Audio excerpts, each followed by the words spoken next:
Հարգելի գործընկերներ, թեմայից շեղմելով մի կարճ հարց տամ, էլի։ Տեսած կլինեք, որ ընդդիմադիր ուժերը իրանց աջակիցներին այս օրերին ասում են, մենք ուզում ենք մանդատ վերցնենք, որ գնանք եւ խորհրդարանում չթողենք, որպեսզի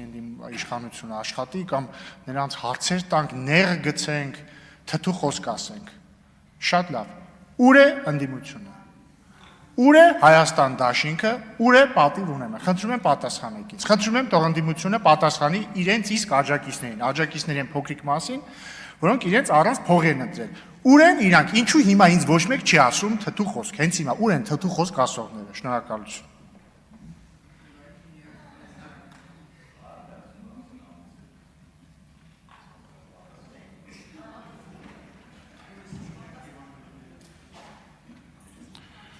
Մտքերի փոխանակությունն ավարտվեց։ Տիկին Ղազարյան, եզրափակիչ խոսք ունեք։ Կարող եք գալ բացատրել, ուր է ընդդիմությունը։ Չէ, շատ լավ։ Պարոն Քոչարյան, չէ, շատ լավ։ Հարցի քննարկումն ավարտվեց։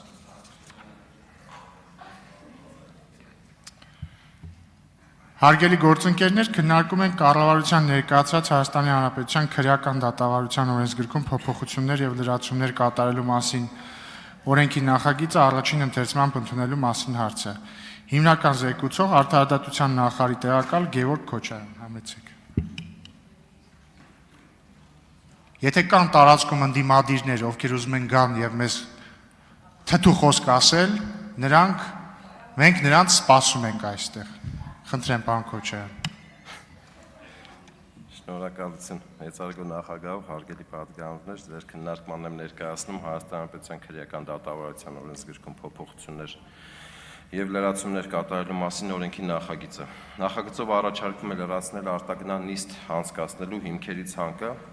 նախատեսելով, որ արտագնան նիստ կարող է անցկացվել նաեւ հոգեբուժական կազմակերպությունում, բժշկական հարկադրանքի վարույթի շրջանակներում։ Խոսքը վերաբերում է այն դեպքերին, երբ անձի հոգեկան առողջության վիճակով պայմանավորված անհնար է նրա դատական նիստին մասնակցության ապահովումը։ Նշված կարգավորումը նպատակ է հետապնդում պատշաճ կերպով ապահովել բժշկական հաստատությունում տեղավորված անձի մասնակցությունը դատական քննությանը։ Այս համատեքստում հարկ է նշել, որ Մարդու իրավունքների եվրոպական դատարանը եւ Վճռաբեկ Հայաստանի Հանրապետության Վճռաբեկ դատարանը բազմիցս արձանագրել են, որ հոգեկան առողջության խնդիր ունեցող անձանց դատավարական իրավունքների պատշաճ ապահովման նպատակով անհրաժեշտ է ձեռնարկել բոլոր հնարավոր միջոցները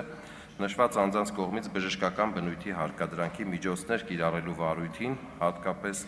անվտանգության միջոցների կիրառման եւ դրանց ժամկետների երկարաձգման վերաբերյալ դատական նիստերին անմիջականորեն մասնակցելու համար։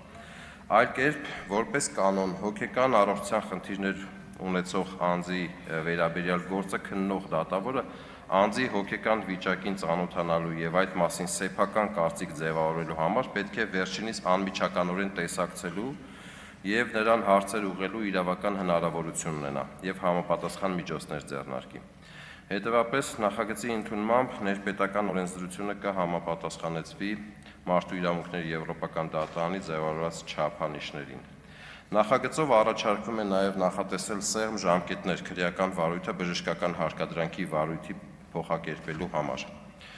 Այն դեպքերում, երբ պարզվում է, որ մեղադրյալը հանցանքը կատարել է անմեղ սունակության վիճակում կամ արկա է պատժի հետ անհամատեղելի հոգեկան առողջության խնդիր, քրեական վարույթը պետք է փոխակերպվի բժշկական հարկադրանքի վարույթի։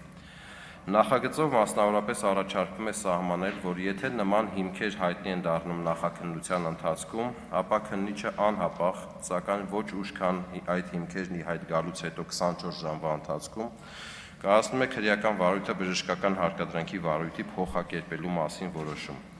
Իսկ եթե նման հիմքեր ի հայտ են գալիս դատաքննության ընթացքում, ապա դատարանը միջոցներ է ձեռնարկում հնարավորինս սեղմ ժամկետում կողմերի կարծիքը լսելու համար, որից հետո սեփական նախաձեռնությամբ կամ կողմի միջնորդությամբ կայացնում է քրեական վարույթը բժշկական հարկադրանքի վարույթի փոխակերպելու մասին որոշում։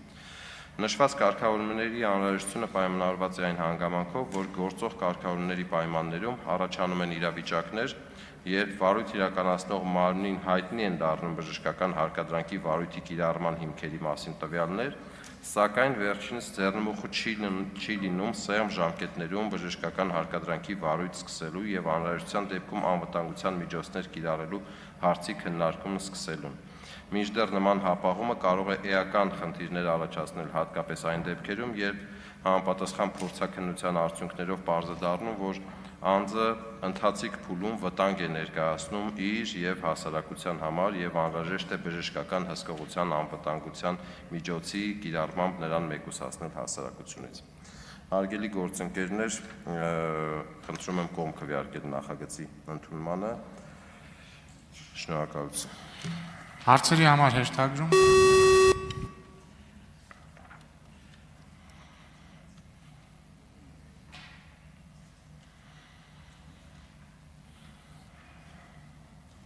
Գրված պատգամավորներ չկան, կարող եք զբաղեցնել ձեր տեղը, հարակի զեկուցման համար ամբիոնի մոտ եմ հրավիրում պետական իրավական հարցերի հանձնաժողովի նախագահ Արուսյակ Ջուլհակյան։ Տիկին Ջուլհակյան, խնդրում եմ նաև ասեք, էլի, օրինակ ձեր հանձնաժողովի աշխատանքներին ընդդիմադիրները մասնակցել են այս վերջերս, թե ոչ։ Հարգելի գործընկերներ, ազգային ժողովի հարգարժան փոխնախագահ, սկսեմ ձեր հարցին պատասխանելուց, ոչ վերջին շրջանում մեր ընդդիմադիր գործընկերները չեն մասնակցել հանձնաժողովի աշխատանքներին, պարոն Գեգամ Նազարյանն է միայն, որը ընդգրկված չէ մեր խմբակցությունում եւ մասնակցել է հանձնաժողովի աշխատանքներին, մյուսները առհասարակ չեն եկել։ Պատիվ ունեմ խմբակցության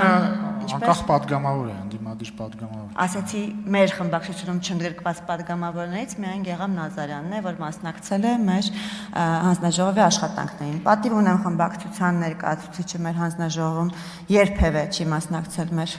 հանձնաժողովի նիստերին, բացառությամբ մեկ նիստի, երբ իրենք զեկուցվող նախագիծ ունեին եւ պետք է քվեարկեր իրենց նախագծին, մյուս դեպքերում երբեք չի մասնակցել։ Հայաստան խմբակցության պատգամավորները մասնակցում էին ժամանակին որոշակի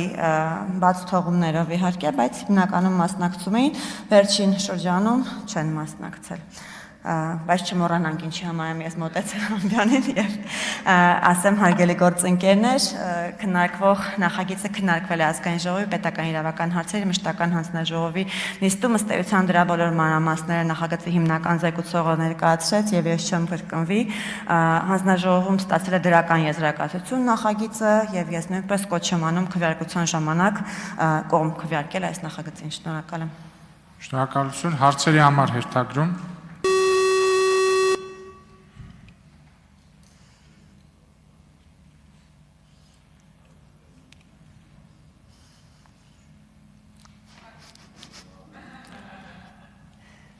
Ռուբեն Ռուբինյան, Տիկին Ջուլհակյան, մի հարց էլ տամ, օրինակ ձեր հանձնաժողովի անդամ ընդդիմադիր գործընկերները, որ չեն մասնակցում, գուցե ձեզ են հայտնում, այսինքն իրանք ինչ պատճառով չեն մասնակցում, գուցե քաղաքական բոյկոտ են անում, ինչ եմ հարցնում, որտեղ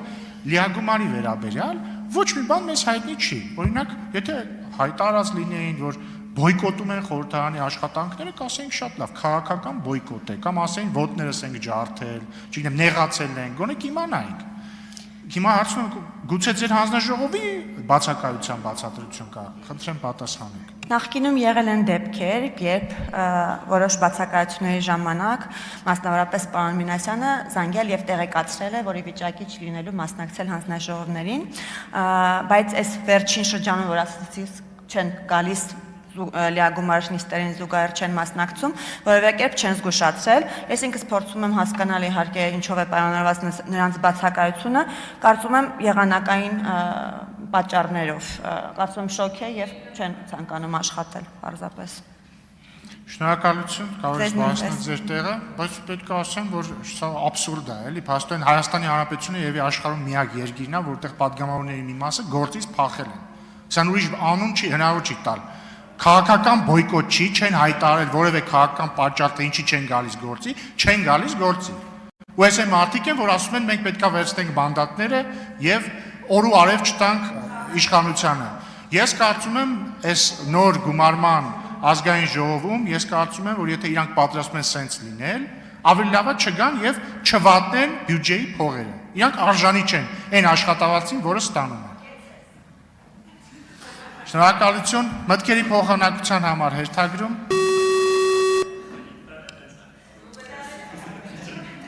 Իդեպ տեղեկացնեմ մեր ընդդիմադիր գործընկերներին, որ եթե իմ հնչեցրած հարցերին ունեն պատասխան, հրավիրում եմ դահլիճ իրենց աշխատավայր։ Հերթագրված պատգամավորներ չկան, Տիկին Ջուլհակյան, եզրափակիչ ելույթի կարիք տեսնում եք, ոչ։ Պարոն Քոչարյան, շնորհակալություն։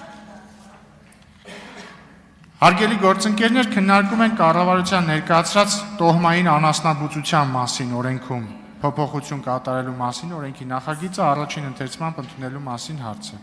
Հիմնական զեկուցող էկոնոմիկայի նախարարի տեղակալ Տաթևիկ Սարգսյան։